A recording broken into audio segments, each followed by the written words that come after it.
दोस्तों नमस्ते नमस्कार। आज बात करता हूँ इंडिया के जो मध्यकालीन है, इंडिया मध्यकालीन भारत के विषय में। उस जो बीच जो आक्रांता आए थे, जिन्होंने आक्रमण किया था, इसके बारे में चर्चा करते हैं।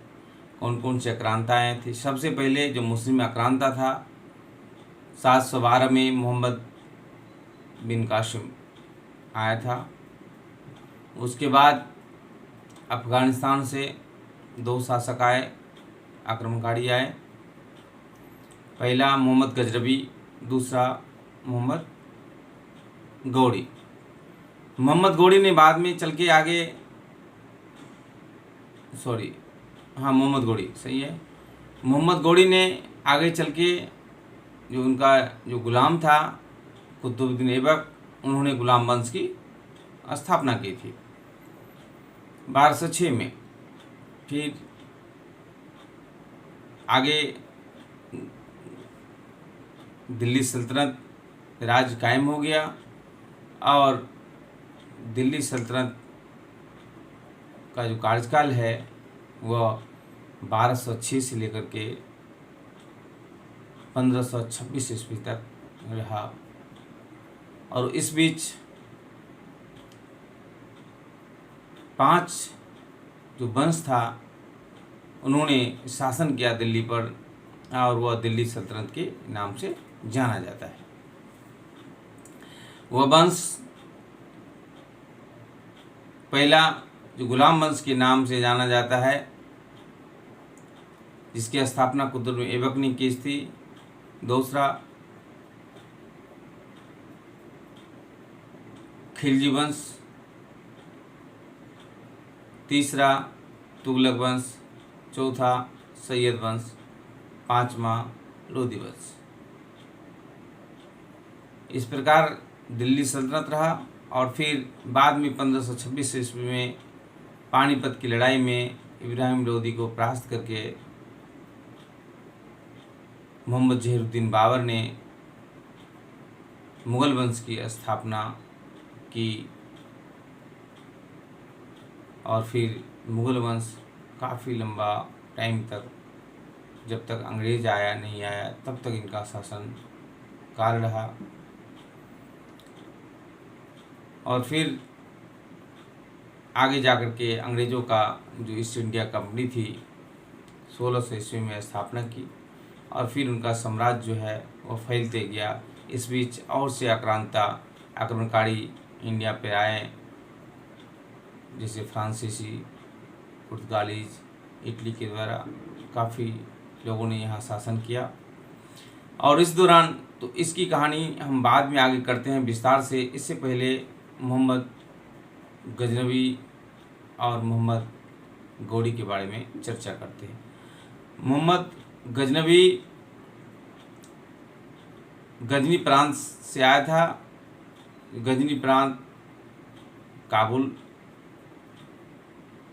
जो गजनी, काबुल, ये सब सारे जो प्रांत है वो अफगानिस्तान में अवस्थित है अभी भी।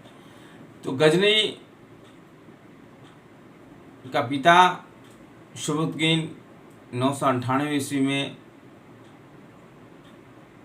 उनके चले जाने के बाद 998 ईस्वी में शहाबुद्दीन सत्ता संभाला और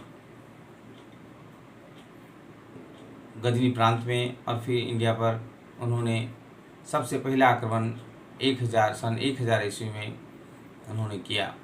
और अंतिम आक्रमण 1027 ईस्वी में जो आगरा के पास जो भेरा का किला है उनको लूटा और वहाँ पर उन्होंने किया था। कुल इनका काफ़ी प्रसिद्ध आक्रमण है। उन्होंने 17 बार कुल आक्रमण किया था। 1000 से लेकर के 1027 के बीच इनका महत्वपूर्ण जो आक्रमण है, काफ़ी क्वेश्चन भी राइज होता है। 17 बार इन्होंने आक्रमण किया था। और सबसे पहला आक्रमण 1000 में हुआ था। फिर पेशावर के पास दूसरा जो आक्रमण है वह जयचंद जय हिंद पर हुआ था। फिर 1008-9 पर आक्रमण हुआ था, किया था इन्होंने। फिर 1014 है थानेश्वर के पास किया था, जो हरियाणा के पास है थानेश्वर। फिर 1018 पर जो कन्नौज जो हर्षवर्धन की राजधानी हुआ करती थी वहाँ किया था। फिर 1025 में जो सबसे बड़ा आक्रमण उन्होंने किया था सोमनाथ के मंदिर पर, यह आक्रमण बहुत ही प्रसिद्ध है। इन्होंने से काफ़ी सोना चांदी यहाँ से लूट के ले गया था। उस समय का जो आक्रमणकारी था, इनका उद्देश्य एक ही था, जो जितना भी धन संपत्ति हो लूट के ले जाऊं और अपने साम्राज्य को जितना विस्तार कर सके उतना करूं। इनका मकसद नहीं था यहाँ साम्राज्य फैलाना। फिर आगे चल के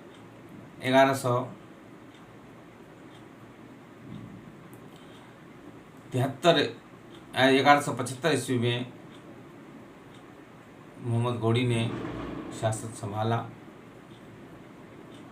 और इनका जो हमला था सबसे बड़ा हमला उस समय में गुजरात पर हमला किया था 1178 ईस्वी में। उस समय वहाँ का शासक भीम द्वितीय था, जो काफ़ी लड़ाई प्रसिद्ध हुई थी उनके समय में। उन्हें मुल्लाज के नाम से भी जाना जाता था। फिर आगे चल के मोहम्मद घोड़ी की उसी समय 14 वर्ष का एक बालक पृथ्वीराज तृतीय अजमेर पर का शासक बना।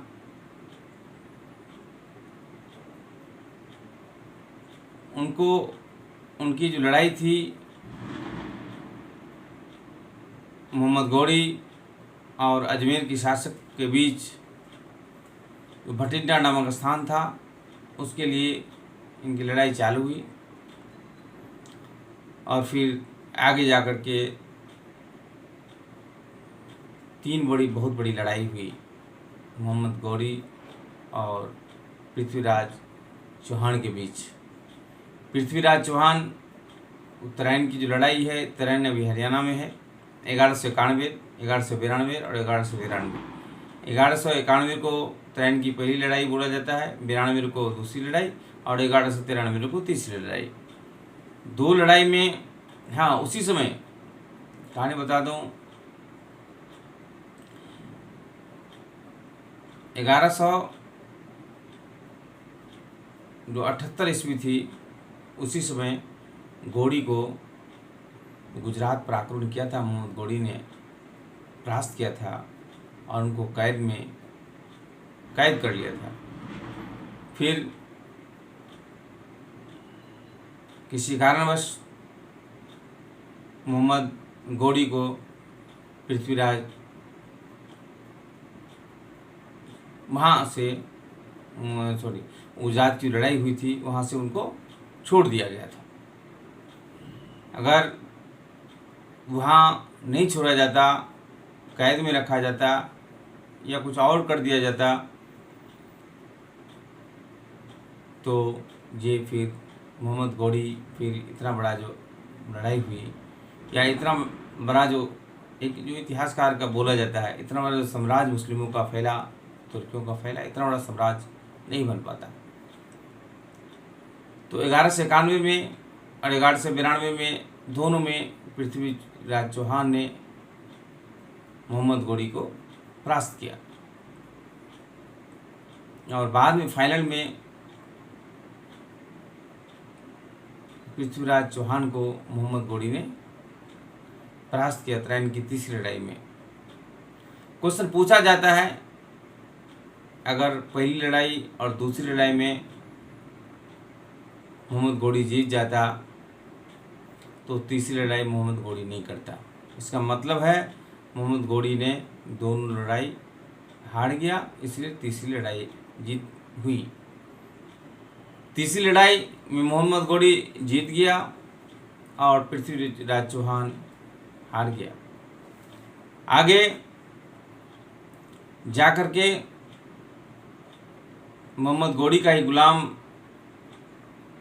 कुतुबुद्दीन ऐबक ने 1206 में गुलाम वंश की स्थापना की और उनका जो कार्यकाल है 1206 से 1210 तक रहा।